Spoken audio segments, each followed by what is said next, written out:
Érable en bref vous est présenté par Meubles MC Design. C'est la destination confort à Plessisville. Plusieurs choix de fauteuils, sofas et sectionnels de qualité à prix abordable. Meubles MC Design, des meubles qui vous ressemblent.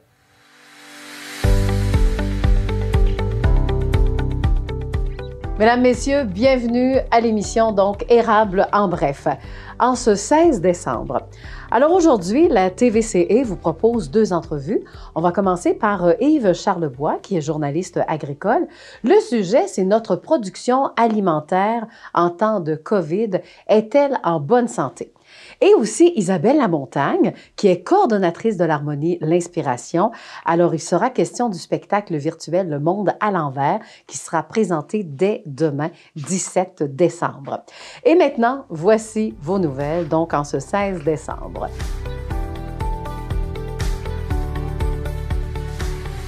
Les manchettes, bientôt une nouvelle école nationale de sécurité publique pour le centre du Québec. Le siège social serait situé à Nicolet, car on parle évidemment d'une fusion qui est possible entre l'École nationale de pompiers du Québec et l'École nationale de police de Nicolet. C'est Geneviève Guilbeault, la ministre de Sécurité publique, qui a demandé de plancher sur la fusion de ces deux écoles. Une pré-analyse des options de fusion et d'expansion envisagée sera présentée à la ministre donc bientôt. La ville de Plessisville, maintenant, vient d'offrir un lot de denrées non périssables du côté de l'organisme ORAP. La cause, c'est l'arrêt des activités à l'amphithéâtre Léopold-Boutin, évidemment.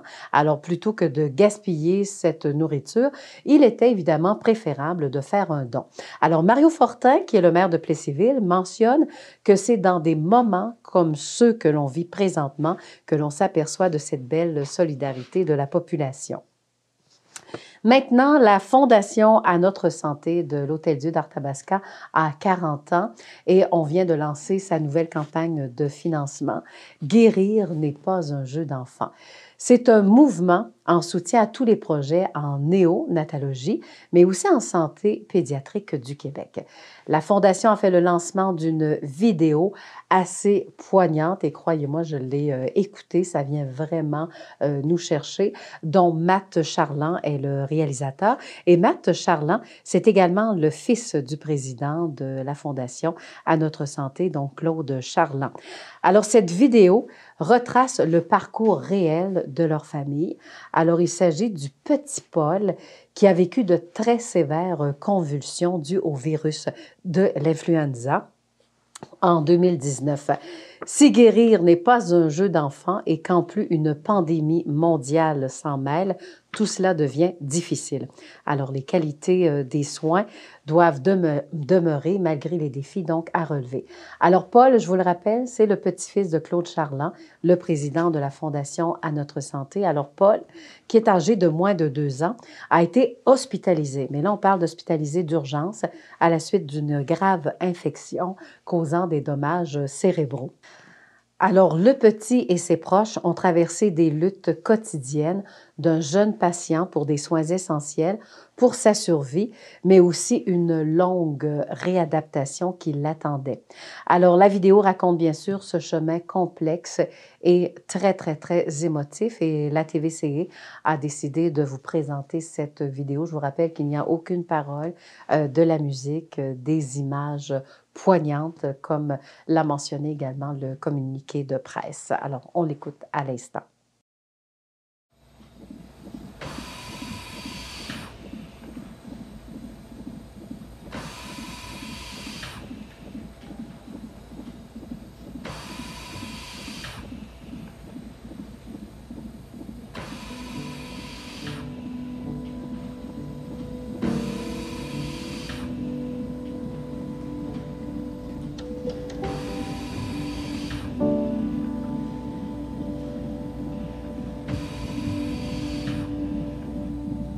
Repartir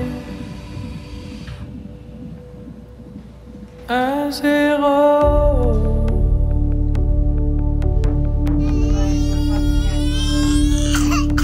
Imaginez la terre comme un jardin d'Éden, à des années-lumière et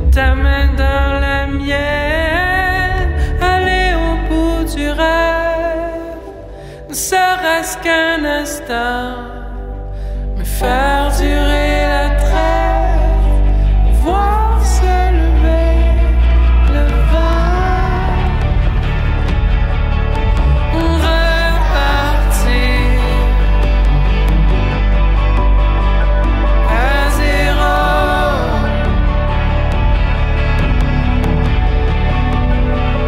Paul, c'est ta sœur. Repartir à zéro.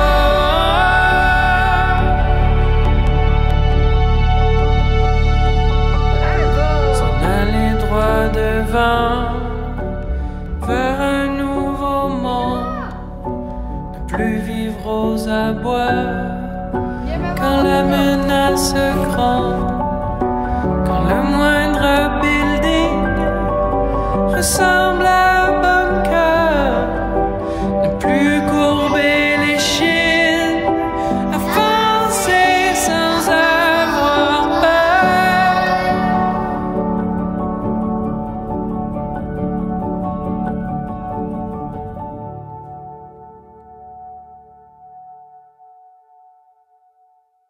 Et maintenant, faisons suite à nos entrevues du jour à l'émission. Alors, Isabelle Lamontagne pour nous parler de ce spectacle virtuel qui sera présenté dès demain. Et pour l'instant, voici Yves Charlebois. Alors, cette fois-ci, du côté de Érable en Bref, eh bien, nous allons nous entretenir avec Yves Charlebois.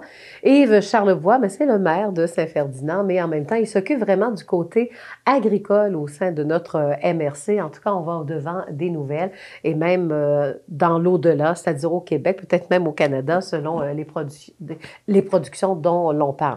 Alors, Yves Charlebois, aujourd'hui, justement, on va y aller dans ce sens-là. Québec, Canada, local. Vous avez choisi quel sujet? Bien, la distribution alimentaire avec la période de COVID qu'on connaît. Bon, c'est ça. Donc, on fait un bilan de l'année, là. Oui, bon. C'est ça. Est-ce que les gens ont manqué de bouffe? Non, il n'y a pas eu de manquement de nourriture, mais sauf que c'était toute l'organisation qui tournait autour. C'est-à-dire qu'on a commencé l'année janvier, février, rendu au 18 mars, 13 mars, tout a arrêté, tout simplement. Et là, les gens se sont mal paniqués à ce moment-là.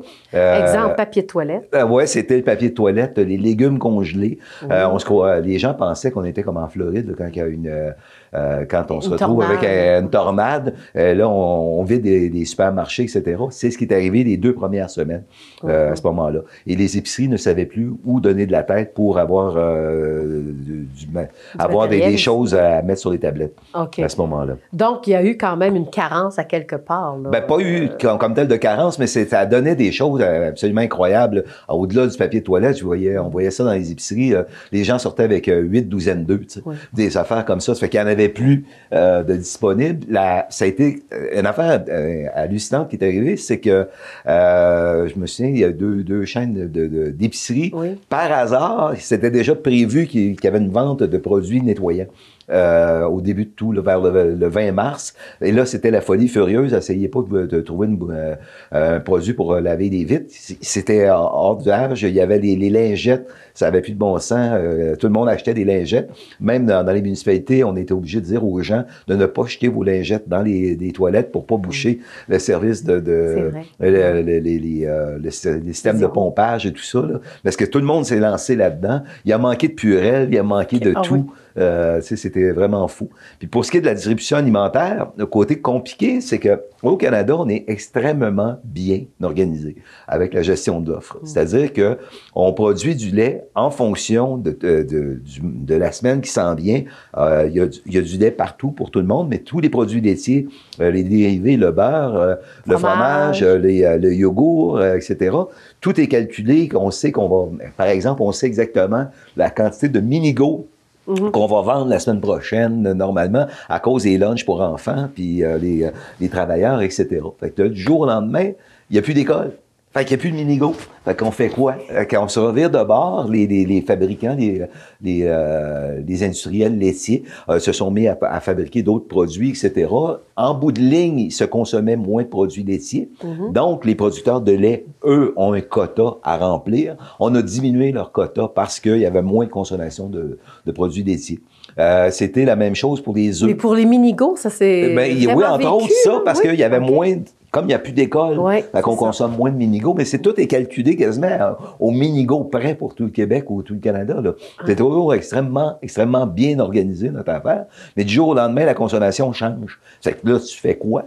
Puis, comme ça suffisait pas, il y a eu une grève chez Lactantia, Victoriaville. Ben, ça a l'air de rien, mais Lactantia consomme à peu près 10% de tout ce qu'on produit en lait au Québec. Oui, puis c'est un produit local pour nous. Non, mais c'est vendu partout, leurs produits, mais eux achètent à peu près 10% de la production. Fait que du jour au lendemain, s'ils sont plus en affaires, ben là, c'est un monsieur Agropur qui va prendre le relais, etc. Puis les œufs, ben c'était aussi compliqué. Ça aussi, c'est calculé à l'œuf près.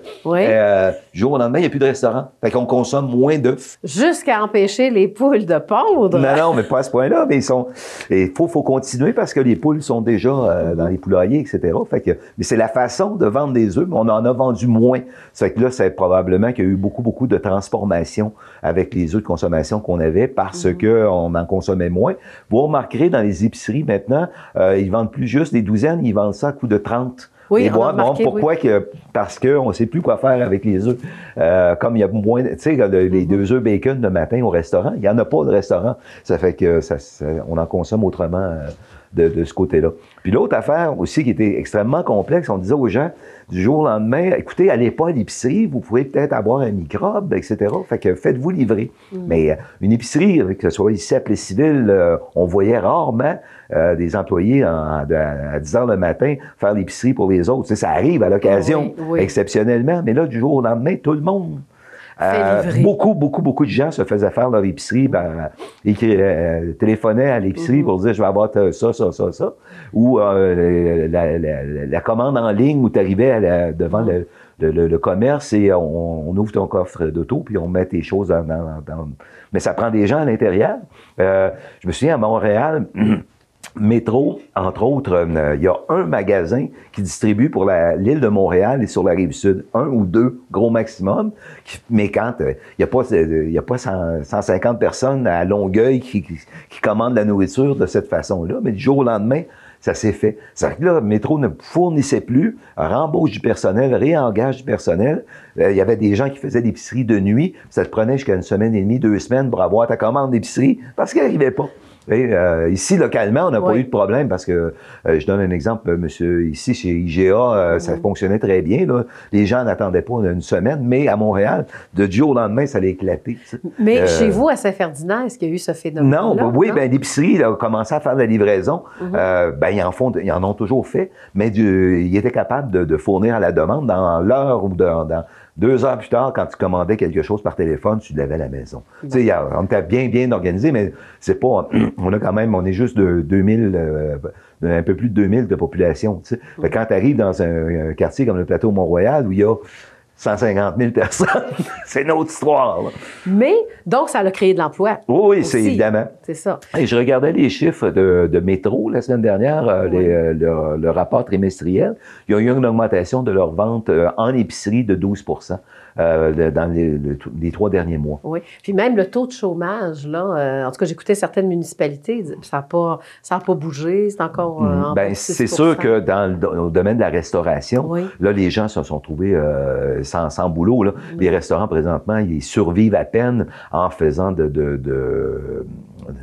prêt à emporter. Oui, exactement. Alors, c'est comme ça qu'on y va en mode survie. Là. Ça, c'était plus mars, avril.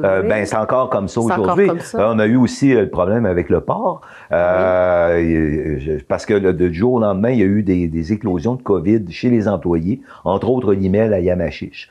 Là, il y a eu... à ce moment-là, ils ont fermé la boutique pendant 1 semaine, mais les ports qui devaient se faire abattre étaient en attente, etc. C'était la même chose chez Olimel. Il y a eu une éclosion de COVID, Olimel à Princeville ville. Là aussi, on avait un problème normalement, on transforme, mettons, 13 000 porcs à Princeville par semaine. Mais là, on a diminué considérablement parce qu'il y avait un manque de main-d'œuvre. Et ces porcs-là, veut pas. Dans les porcheries, il y a des nouveaux porcs qui rentrent, des petits.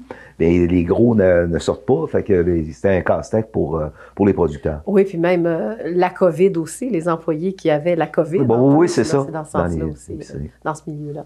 Alors voilà. Donc, en guise de conclusion, là, comment vous voyez l'avenir dans la distribution alimentaire? Ben là, il faut s'entendre que j'écoutais tantôt à la radio en Angleterre, ils ont commencé à vacciner les gens dès demain. Fait que veut pas, on va passer à travers cette pandémie-là et probablement que les restaurants vont réouvrir, espérons avoir une vie normale de ce côté-là. Puis vous, le temps des fêtes, comment vous allez passer ça? Ça va être avec un ordinateur sur la table pour parler aux autres. On n'a pas le droit de se réunir, puis c'est ça. Là, actuellement, tu sais, c'est plate. Tu cognes à la porte chez des gens, puis rentrez donc. Non, j'ai pas le droit. Tu sais, c'est ça. C'est ça, exactement. C'est fou. Donc, profitez-en, tiens, pour faire vos vœux aussi. Oui, c'est ça. J'aimerais souhaiter des fêtes les meilleures possibles aux gens, compte tenu du contexte actuel. Oui, et moi, ce que je retiens aussi de Yves Charlebois en guise de conclusion, vu que pendant l'année, il nous a parlé de dinde, de poulet. En tout cas, je vous souhaite une bonne recette de dinde, une réussite de ce côté-là. Oui. Et puis, on continuera à se cuisiner l'an prochain, en 2021. Merci beaucoup. Alors, c'était donc Yves Charlebois, le maire de Saint-Ferdinand, mais aussi notre chroniqueur agricole. Bienvenue à l'émission Érable en bref. Eh bien, aujourd'hui, nous allons vous parler de musique, de concerts du temps des fêtes. Ah, Lydia, on est en COVID. Alors, qu'est-ce qui se passe? Eh bien, j'ai quelqu'un pour m'aider. Et puis, pour que vous puissiez apprécier également ce qu'on va vous présenter, Isabelle Lamontagne est avec moi, coordonnatrice du côté de l'harmonie, l'inspiration. Bonjour Lydia. Comment ça va? Ça va très bien. Moi, je trouve que le monde est à l'envers. Eh oui! Eh oui, à l'harmonie l'inspiration, le monde est à l'envers cette année. Pourquoi on dit ça? Raconte. En fait, c'est qu'avec les mesures sanitaires qui sont en place pour nos étudiants, la scène à l'auditorium de l'école Le Boisé n'est pas assez grande pour avoir tous nos grands groupes. Donc, on les fait jouer dans la salle. On a aménagé toute la salle avec des beaux rideaux, de l'éclairage spécial et nos jeunes jouent dans la salle. C'est pour ça, le monde à l'envers. Le monde à l'envers, puis tellement à l'envers que là, il n'y a pas personne qui va assister en direct, en présentiel au concert. Non, à cause des mesures sanitaires, on n'avait pas le choix. Donc, on s'est tourné vers des diffusions web de nos concerts. Alors, diffusion web. On va commencer d'abord par parler du show, puis après ça, on ira avec la diffusion parce que ce sera un concert payant aussi. Ceux qui voudront le voir, là, il y aura un site, là, on fera partie des privilégiés. Là. Exactement. Donc, ça va être seulement 20 $ par concert et c'est très simple. On se rend sur le site web de l'harmonie au www.vicasinspiration.org. Oui, et là, quand on dit payant 20 $, ça, c'est pour encourager quand même la musique à l'école. C'est comme un financement qu'on fait, là. Exactement, parce que, les élèves, pour faire partie du programme, doivent payer une cotisation. Ça, ces concerts-là, les bénéfices de ces concerts-là nous aident à garder la cotisation des élèves le plus bas possible pour donner accès à la musique au plus grand nombre de jeunes possible. Bon, Isabelle, combien de jeunes vont faire le show? 189 jeunes et 4 enseignants de musique. Mais là, ma prochaine question, je pense que les parents aimeraient aussi vous la poser. Oui, il y a des musiciens, tout ça, mais la musique, les instruments de musique, la COVID, comment on gère ça? Ça se passe très bien au département de musique de l'école secondaire Le Boisé parce que chaque élève a son propre instrument. Donc, ils ne partagent pas d'instruments avec d'autres élèves. Puis, nous, on avait pris de l'avance par rapport à peut-être d'autres écoles. On a appelé la santé publique pour avoir vraiment tous les détails très précis de ce qu'on avait à faire. Donc, la vie est belle en musique. Tout le monde a son instrument, tout le monde joue. Mais est-ce que ça a été compliqué d'appeler à la santé publique, de dire on présente un show, là? En fait, ce qui a été compliqué, c'est au début de l'année. Qu'est-ce qu'il fallait faire pour désinfecter les instruments et tout ça? Mais pour le spectacle, il s'agissait de suivre les normes sanitaires de l'école, tout simplement. Fait que ça se passe bien. On a des consignes super claires. On les suivait déjà depuis longtemps, depuis septembre, donc la vie est belle pour nous. Tant mieux, parce que nous, on a hâte d'entendre ça et d'écouter cela. Quand on dit virtuel, est-ce que ça sera enregistré? Est-ce que ça sera plusieurs journées en direct? Oui, mais en fait, tous les concerts seront préenregistrés pendant une semaine et seront diffusés un petit peu plus tard, plus près du temps des fêtes. Oui. Et vous avez que d'excellents bénévoles, là. Oui! Parle-moi un peu des bénévoles. Il y en a un qu'on connaît, entre autres. Là, Oui, Thierry. en fait, on a un papa extraordinaire, M. Pierre-Yves Blais, du Oui. studio Le P, bien sûr, qui fait les captations tout à fait bénévolement, qui va faire le montage. On a des parents comédiens aussi, Anne-Sylvie Gosselin, Jean-François Gascon du théâtre parmi nous, qui vont faire toutes les animations et tout ça. Fait qu'on est vraiment chanceux. Et justement, j'ai écouté l'entrevue jusqu'à la fin parce qu'on aura une petite vidéo de 2 minutes à vous montrer justement sur nos animateurs qui sont très, très, très, très drôles.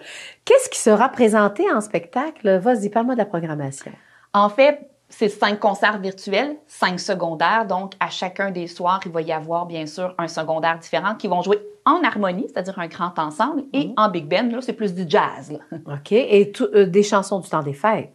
Un peu de tout. OK. Un peu de tout. Ça va être du temps des fêtes, ça va être des pièces très connues du monde des films, etc. C'est très, très, très varié. Bon, là, je veux aller voir, moi, le concert, le spectacle. Je suis prête à payer le 20 $. Je fais quoi, Isabelle? Sur le site Internet de l'Harmonie, Oui. au www.vicasinspiration.org, c'est sur la page d'accueil, on clique sur le ou les concerts qu'on veut. Tout se fait en ligne. On ajoute un concert, on fait le paiement avec la carte de crédit. La vie est belle, tout se fait en ligne. Donc, je peux écouter les 4 concerts? Les 5 Les concerts, 5 concerts. oui. Je peux écouter les 5 concerts, 20 $ chaque. Là, Oui, hein? c'est ça, exactement. OK. Alors, c'est à moi de décider combien je veux donner pour la musique du côté de l'harmonie. Exactement. OK. Est-ce qu'on signe pour l'impôt, là? Un reçu de don Un de reçu charité? de don de Non, charité, non, non. malheureusement, non. Parce que pour ceux qui veulent écouter 2 fois les 5, là. Oui, Alors, donc, soyez généreux, c'est ce que ça veut dire. exactement. Également. Et qu'est-ce qui vous épate aussi dans cette nouvelle méthode de présenter les spectacles dans ce temps de COVID? Bien, c'est une nouvelle expérience pour les jeunes et pour les enseignants aussi, de dire on capte tout ça d'avance et les jeunes vont pouvoir écouter ça dans le confort de leur salon avec leurs parents. Ça va être la première fois qu'ils vont pouvoir s'écouter. C'est assez extraordinaire. Puis de vivre ça au secondaire, une expérience de captation vidéo, de concert, c'est rare qu'on a vu ça. Bien, la COVID a fait en sorte qu'on a découvert tout ça et on fait vivre ceci à nos élèves et à nos enseignants. Oui. Et c'est drôle parce qu'en début d'année, on pensait que juste le fait d'avoir des cours de musique, on serait comme plus à risque de l'avoir, la COVID. Et finalement, il n'y a pas tellement de cas. Hein, Bien, en fait, non. On a eu un seul cas qui a été tout de suite retiré sur 189 élèves. Je pense que c'est assez extraordinaire depuis septembre qu'on a eu un seul cas. Donc, on est très heureux, mais on suit ça à la lettre, les mesures sanitaires. Puis, un instrument de musique n'est pas plus dangereux qu'autre chose. Non? Donc, on a eu autant d'élèves que les autres années, dans le fond, pour les cours de musique aussi. Exactement, exactement. Oui, on a un beau groupe de 47 élèves cette année en secondaire 1. Bien, bravo. Félicitations. Je trouve que ça veut dire beaucoup, ça, pour le monde de la musique également.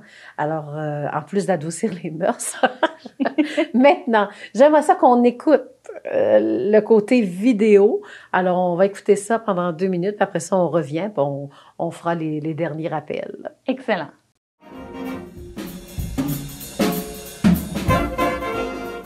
Bonjour, les élèves du programme Musique-études de l'école secondaire Le Boisé.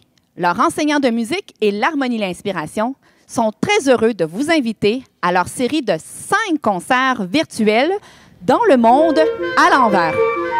Non, gang, pas tout de suite.